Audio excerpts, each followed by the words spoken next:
Welcome to the HR Supportive Supervisor series. Today's topic is striking a balance to care for employees from a distance.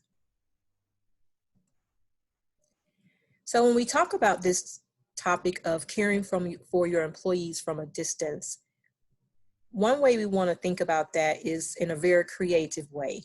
So our theme for this week is creativity. How do you creatively manage your self-care and your well-being and encourage your employees to do the same? So listen to this quote. Until you change your thinking, you will always recycle your experiences. Until you change your thinking, you will always recycle your experiences. So when you think about changing your thinking, we're talking about this creative way to connect with your employees from a distance. That's pretty much what we're talking about. So one way to think about that is, there may be some traditional ways that you did things when you were working in the office in order to connect and support. For example, you could see people, you can walk across the hall and ask questions. You can pop in for a couple of minutes. And if you are working remotely, you're not able to do that. So you have to think a little bit more creatively, like how do I stay connected in a way if I'm not doing the traditional option? So just to kick this off, we want to talk a little bit about some basic managing and supporting employees when you're talking about working from a distance or social distancing. And of course, when you think social distancing, we really want to focus on that physical distancing part because we want people to stay socially connected. We're not saying socially disconnect, but we are saying if we're in a state where you have to stay apart and you have to physically stay distanced from one another, or you're just simply working remotely and you can't walk down the hall and see the person, then, what are some of the things that you can do as a supervisor to continue to manage your team effectively and continue to support not only the team, but the individuals on the team, because the individuals will have individual needs. So first and foremost, in this type of situation, you have to reset your expectations. So that means your expectations may have to shift a little bit. So as far as productivity, work hours, collaboration, projects, and communication goes, you may have to do that a little differently. So with your communication, you may be utilizing Skype or Zoom or texting or GroupMe or something like that. Your projects may have been adjusted in when they're due and how they're done. You may be sharing like Share Drive or SharePoint files, or even Google Drive files. There may be, instead of being in a room with people where you're sharing hard copy papers, you're not doing that. So you have to figure out, how do I share and how do I make sure the teams collaborate? How do I make sure people work together effectively and share files? MS Teams is a good resource for that as well. And then one thing you think about productivity may need to, your expectations there may need to adjust a little bit, especially depending on the individual and what's happening in their own household. So for example, if you are working with someone who's providing some type of caregiving for an elderly family member, or their child is in the home with them and they can't do anything about that, you might want to think about the productivity. You may want to think about the work hours. Maybe the traditional work hours are not going to work for them. Maybe they need a flex schedule. Maybe they need to have a 2-hour break in the middle of the day to help with homework or something like that. Maybe they need to start work from 6 to 8 and then take a break from 8 to 10 to work on something and come back. So that's just something, as you're thinking about resetting expectations and the individuals that you're working with and the individual needs, you can kind of consider, where do I need to reset? And make sure that everyone knows what the expectations are. No one is guessing. The expectations, if they're the same, they know that. If they've changed, they know that. So communicating regularly helps with all of this, and asking powerful questions, asking questions that relate to what you really need to know and help the employee really think through what their projects are and what they need to get done, and problem solve for themselves, but also problem solve for the group. Sometimes it may be necessary to assign buddies or have a peer coach, just someone to offer mutual support, especially if you have a really large team. If you just have 2 or 3, 4 or 5, less than 10 people, maybe that's not necessary, or maybe it is. But if you have 20, 30 people that you're supervising, this may be a really good idea to put people into small groups so that they can have a small group to support. It may be a small group of people that do similar work, or they may have been similar areas, but you can decide the best way to have sort of like buddy groups or support groups. And buddies could be 2 people, could be pairing, it could be small groups. Also, when you're thinking about supporting your group and your team, always consider those verbal and nonverbal cues. Sometimes when you are communicating with them, as often as possible, try to use a video option so that you can see those nonverbal cues. But even in just a verbal, like a telephone call or even a Skype call that's just audio, sometimes you can hear a little distress in the voice. And as a supervisor, it's a good idea for you to say, "Are you okay? Do you need a minute? How can I help you?" Or just acknowledge you sound kind of frustrated, or you sound a little tired, or you sound like something's on your mind. Just outright say it and give that employee the opportunity to say, "Well, I am feeling this way," or "This is what's happening with me." But at least you can acknowledge it. And then, of course, model optimism, because that is contagious. So thinking about being positive, being upbeat, if you as a supervisor set the tone, like, "We can do this, you can do this, we will figure it out." If you just keep saying things like that, the team will kind of get on board with that. And that doesn't mean you won't have one person maybe, or even 2, or a couple that say that still just is having a hard time to believe that, but you just keep saying it. And you can kind of bring the majority along with you. And of course, that encourages you also when you are being optimistic. Even if you're feeling like, "Gosh, one more change in 24 hours, you still say, "Okay, let's just adjust and move on. We can do this." So then, of course, update as often as you can, but update even if there's no update. What I mean by that is, if you have a standing meeting once a week or every other day or something like that, sometimes it's nice to come together just to say, "I don't have a new update, but let's chat and see how people are doing." Maybe that's what you use the time for. Or you just come together and say, "Here's what's happening. There's no new update." Sometimes some people need to hear there's no new update, or they need to see an email that says there's no new update. Because if you don't, they might start coming up with their own updates, and you don't want that. So uncertainty fuels anxiety, and so you don't want that. So again, just sending a quick email out saying, "Hey, there's no new update this week," or that if something comes up later this week, I will email you and let you know. Just saying that sometimes can be helpful.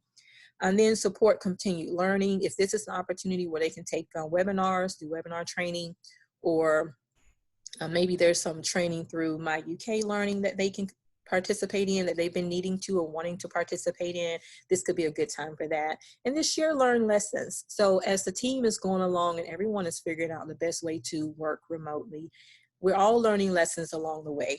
So you may even pause and have times when you share, "Okay, here's what I did. I tried this and this didn't work, but I tried this and this worked." Just kind of those shared lessons. Everyone is feeling that, builds some camaraderie. It builds, just some commitment to your unit and the work that you're doing. And then, of course, continually gauge for stress and engagement levels. And so what we mean by that is you want to watch out for like passive aggressive behavior. You want to watch out for negativity. You want to watch out for unfairness, whether it be you doing something and, maybe bias showing its head and you're just not aware of it. Just kind of be on the lookout for that. Or it could be the employers to employer. Employee to employee, or peer to peer. And then emphasize and prioritize well-being. And then, of course, as always, listen. Listen, listen, listen. You cannot do that enough.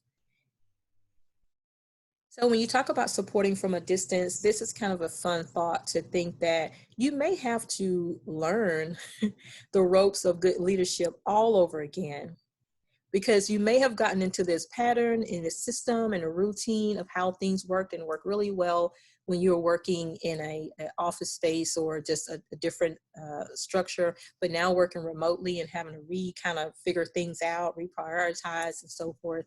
Sometimes you just have to remember, okay, as a good leader, here's some things I need to make sure I do. I need to make sure I'm transparent. I need to make sure if there's no update, I say there's no update. If I say something is coming along that's going to explain more about this particular process, but we're not there yet, then just say that. So you need to remind yourself, I need to be transparent. I need to be consistent. I need to be reliable, honest. I need to address conflicts early.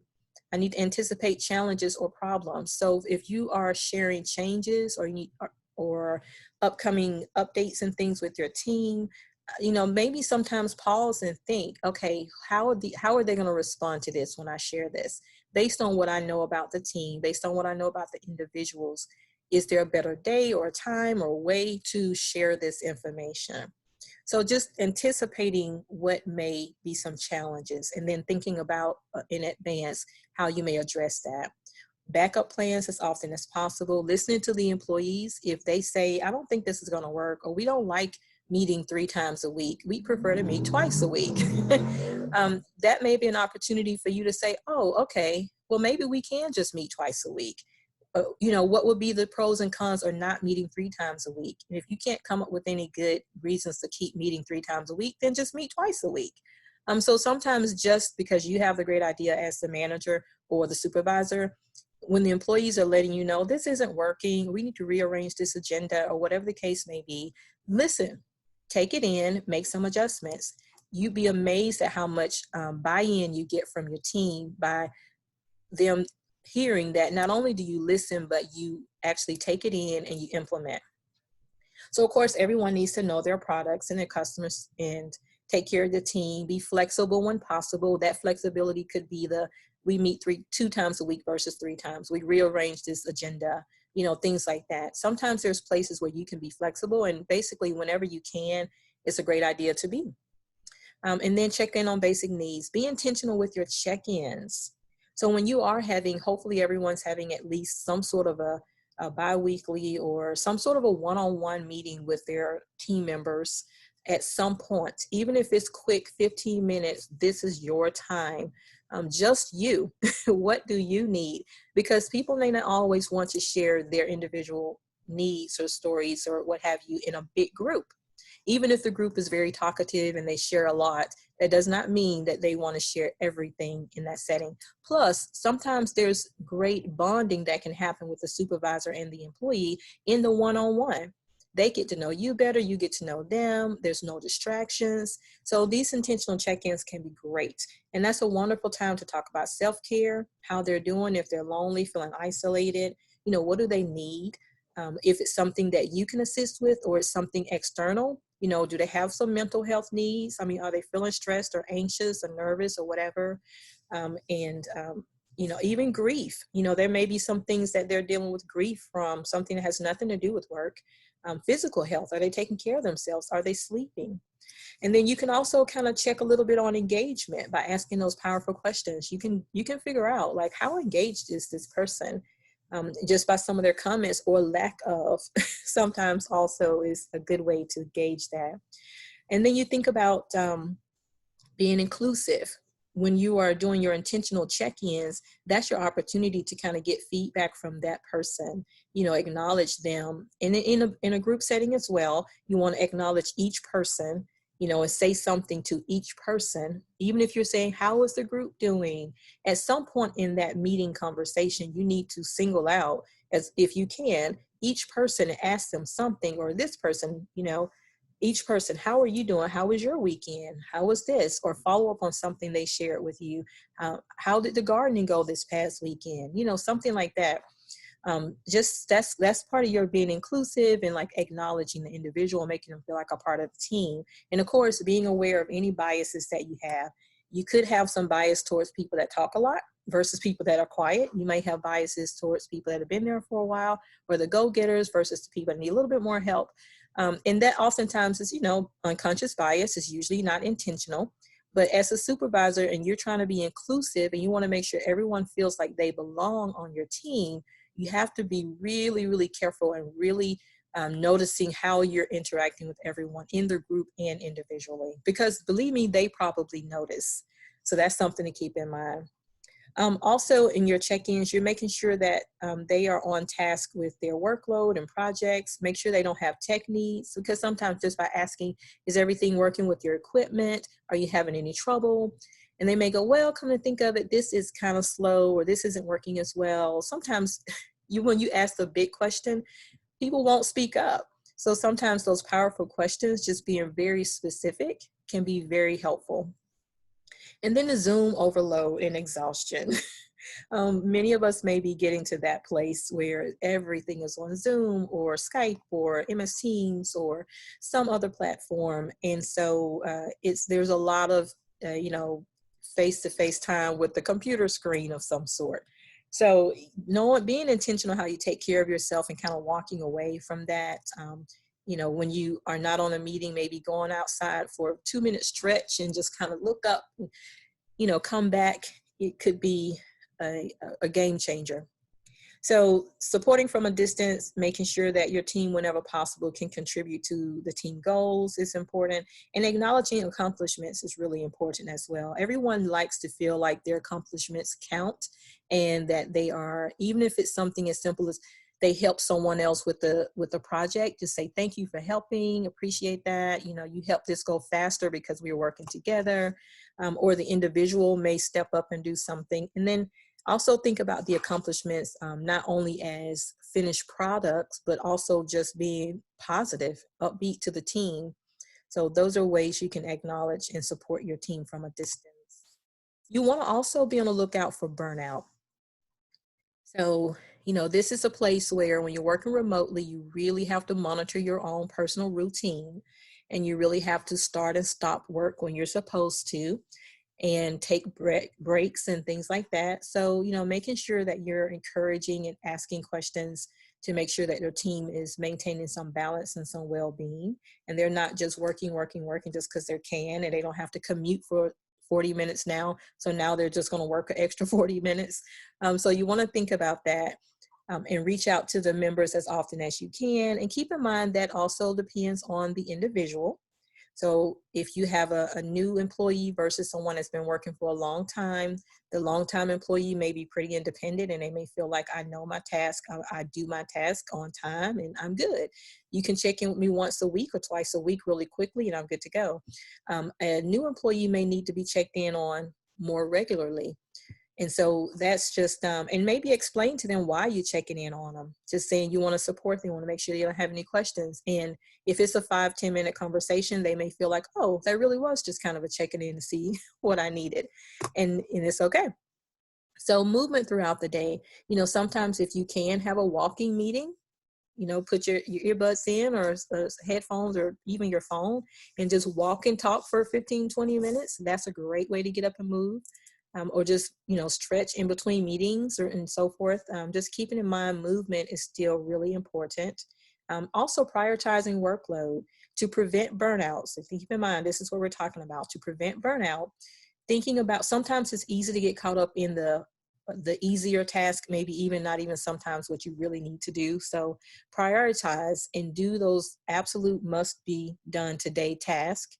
And not get caught up in doing the other task first. And then you get to the end of your day and you have those 3 tasks that you really got to get done today. And so now you're working over your time that when you should have stopped.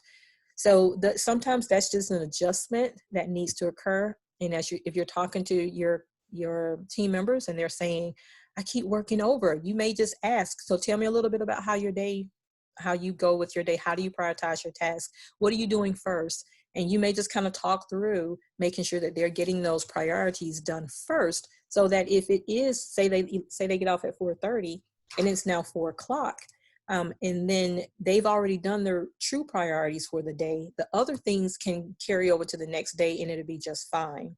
So that's just something to think about. And of course, taking breaks, ask about life outside of work. And hopefully everyone has something that they're doing. I know it can be a little bit of adjustment nowadays in terms of what you can do outside of work, but, having some type of hobby or interest or something that we're still participating in can assist with just that mental load not being so much. And then also just that mental health. So of course, supervisors, we want you to follow your own advice. We want you to take breaks, delegate tasks when you can. Maintain a routine. Don't just work a whole bunch of extra hours just because you're at home. You don't have to commute and you can get it done. Set some boundaries for yourself. That's healthy boundaries. Be okay with incomplete tasks. And basically that means sometimes you may have to say, I'll do that tomorrow, or I'll do that later this week. just to make sure you don't burn out. Think about it that way. Yes, you can get that done, but also you could be working a 10-hour day because of that, where you maybe should have just worked your 8 hours and stopped. So think about, it's okay to carry that over to the next day or delegate that to someone else to do if that's a task that can be delegated. And be okay with good enough. And good enough doesn't mean it's just so-so. It means it's good. Like, you finished this task, it's good. But it's, maybe if you keep working it, you're going to keep tweaking it, keep tweaking it, keep tweaking it. If you could have just stopped, it was fine, and move on. But you can burn yourself out by, working on a task an extra hour that really was done an hour ago, but you just kept tweaking it a little bit. So just don't do that to yourself.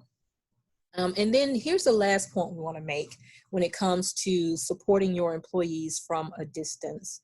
Some of the employees that we're supporting are working parents, and they have children at home, and because schools are out and daycares are out, they are really, really up against a challenge. And so as a supervisor, as much as it's easy to get into the mindset of we are kind of just getting our regular tasks done, keep reminding yourself that this particular employee has also children at home, whether they're younger children or older children, and they are trying to manage that. And that looks different now versus a person that's working at home and their children are at school. So this is something to keep in mind. So simply ask, what do they need? How do they need help? What would be helpful to them? And they will probably have some good ideas as to what can be helpful to them. And maybe flexing their schedule might be a great thing. And the flexing the schedule is just flexing within the day. Again, if they're like, you know what, I can start working at 6 o'clock and work from 6 to 8 or 6 to 9. My child won't get up until 9:30 anyway. I can work with them for an hour or two. Then I can go back to work. So just talk to them about, what do you need? What will be helpful to you at this time? And that may mean non-traditional hours, which of course the university supports flex hours. But you just kind of need to talk to them and figure out what they need. And then of course, thinking about meetings, making sure meetings, don't meet just to be meeting and you have nothing to say, or making them shorter. If it's like 3 15-minute meetings in the week, that may be perfect versus 3 1-hour meetings. And think about what can be emailed. So you may be thinking, gosh, those meetings are important. We share great things. But then ask yourself, how much of this information could have been emailed? How much of this information could have been put on a shared doc that we all read before the meeting or post-meeting? Or we could have just mentioned it and said, check the shared doc for details. So think about that creative way to kind of shorten meetings and figure out what really needs to be talked about in a meeting, and then make the adjustments. And then of course, move deadlines. And that OOB is opening of business. So move your deadlines to the opening of business versus the close of business, COB, close of business. Oftentimes we say by the end of the day, get that to me by the end of the day. And what we mean by that is close of business oftentimes. And close of business, maybe 5, 6, what have you. So often if you're thinking about a working parent that's managing a lot of extra things, if you tell them by open of business, so basically by 8 o'clock the next morning, can you get this to me? That might assist them, because if they are managing, flexing their hours, and maybe they can do some work between 6 to 9 and get it and ship it off to you at that time. So that means by open a business, when you come in, it's there.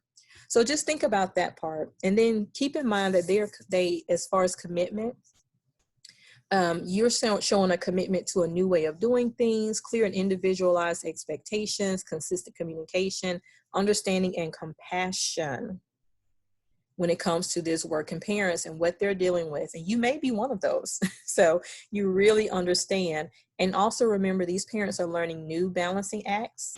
And so your thought for yourself is, how do you support them? How do you support them and assist them as they are trying to be productive workers, and have some long-term engagement, but also they have this other, parenting and schoolwork going on as well, potentially. All right, so as always, we like to mention that you can participate in our HR services remotely, quite a few of them, our consultation, counseling services, health coaching, workshops, website resources. We have lots of videos. We have YouTube links and webinars and so forth. And then, of course, we have live help. And then, of course, you can always go to our HR website to find assistance and find information on how to connect with our different well-being services, including our financial, our health and wellness, training and development, and, of course, work life. So as we close, just want to remind you guys that we totally believe in you. We know that you have this, you got this. We know that you want to do the best you can by the people that you support and the people that you manage. And we are just here to support you. And we love the fact that you are considering creative solutions to support your employees. So thank you for all you do and keep doing the best you can.